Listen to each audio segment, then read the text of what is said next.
Hi, I'm James, and today we're at the Royal Armouries in Leeds. We're just going to have a look at a few of the exhibits here.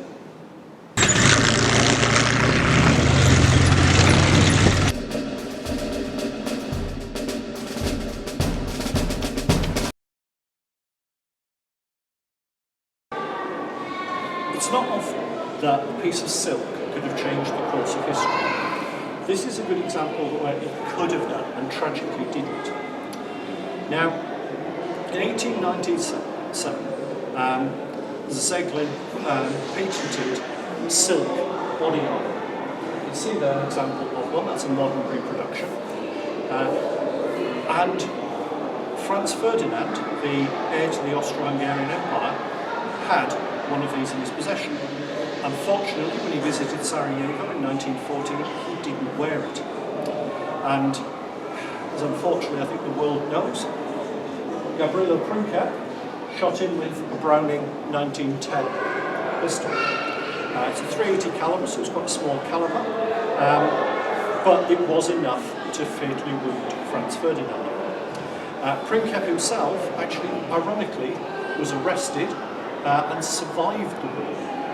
He actually lived for 20 years after his arrest, before I believe he committed suicide, possibly the guilt of what he'd set off. If you do want to know more about the gang, they are a classic example of incompetence. Every single bit they did was wrong. And it really is, the First World War is a tragedy as how it occurred. Now, the body armour itself, he wasn't wearing all the day. If he had been, it may have saved his life. I've got a photo which I'll put up in the description there, which actually looks at the impact it did. It wouldn't have stopped the bullet, but it would have slowed it significantly.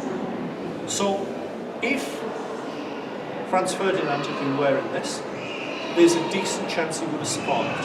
History may have taken its course, and you still have the Austro-Hungarian threat then because of his wounding, but it could have changed history completely.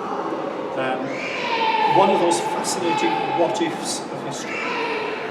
This assassination really changed the world. One person completely changed everything, which is still a little better than my old favourite Blackadder quote when Baldric is asked, why did the war start?